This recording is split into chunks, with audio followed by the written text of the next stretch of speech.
कन्या ने चुपचाप कहा, महाराज, मैं स्वर्ग की एक अप्सरा हूं। मेरा नाम तिलोत्तमा है। मैं और मेरी अन्य सखियां स्वर्ग से पृथ्वी भ्रमण के लिए यहां आई थी। ये स्थान हमें बहुत सुंदर लगा, इसलिए हम यहां घूमने लगे। जब सुबह हुई तो सब वापस स्वर्ग चले गए, लेकिन हर रात हम यहां आते थे और आनंद पूर्वक समय बिताकर लौट जाते थे। पर 2 दिन से मैं यहां से वापस नहीं जा पा रही हूं।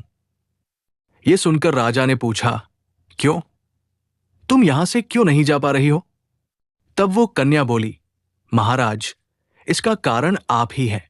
जब से मैंने आपको देखा है, मैं अपने मन को नियंत्रित नहीं कर पा रही हूं। आपकी सुंदरता, आपके व्यक्तित्व ने मुझे मोहित कर दिया है। मुझे आपका प्रेम चाहिए। यह सुनकर राजा आश्चर्यचकित रह गया और बोला, तुम क्या कह रही हो? मैं तुमसे संबंध कैसे रख सकता हूं? तुम एक अप्सरा हो और मैं एक इंसान, और फिर मैं विवाहित हूं। मेरी एक नहीं, 3 रानियां हैं। अप्सरा तिलोत्तमा बोली, अगर आपकी 3 रानियां हैं तो मुझसे विवाह करने में क्या दिक्कत है? तभी राजा बोले, नहीं, मैंने 3 रानियों से विवाह इसलिए किया था कि मेरे घर में एक संतान हो, लेकिन अब तक एक भी संतान नहीं हुई है। मैं बहुत दुखी हूं, इसलिए अब मेरा विवाह करने का कोई इरादा नहीं है। तिलोत्तमा ने कहा, अगर आप मुझसे विवाह करेंगे तो मैं आपको एक सुंदर सी कन्या दूंगी, लेकिन आपको मुझसे विवाह का वादा करना होगा। राजा ने कहा, क्यों नहीं? अगर तुम मुझे एक संतान दोगी तो मैं तुमसे विवाह क्यों नहीं करूंगा? मैं अवश्य ही तुमसे प्रेम करूंगा।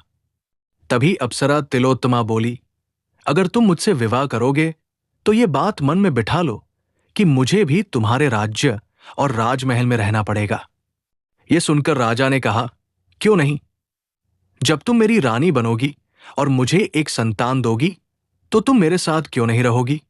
इसके बाद दोनों साथ रहने लगे और एक दूसरे से प्रेम करने लगे। प्रेम के बाद अप्सरा ने अपने जादू मंत्र से एक सुंदर सी छोटी बच्ची राजा को प्रदान की। वो बच्ची अत्यंत सुंदर थी।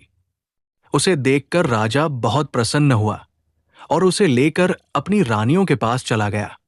जब रानियों ने उस सुंदर कन्या को देखा तो सभी बहुत खुश हो गई कि इतने वर्षों बाद हमारे घर में संतान आई है। लेकिन किसी को यह पता नहीं था कि अप्सरा तिलोत्तमा राजा के पीछे पीछे आ रही थी। वो राजा के पास आकर बोली, महाराज, आपने मेरे साथ छल क्यों किया? मैंने आपको एक सुंदर संतान दी और आप मुझे छोड़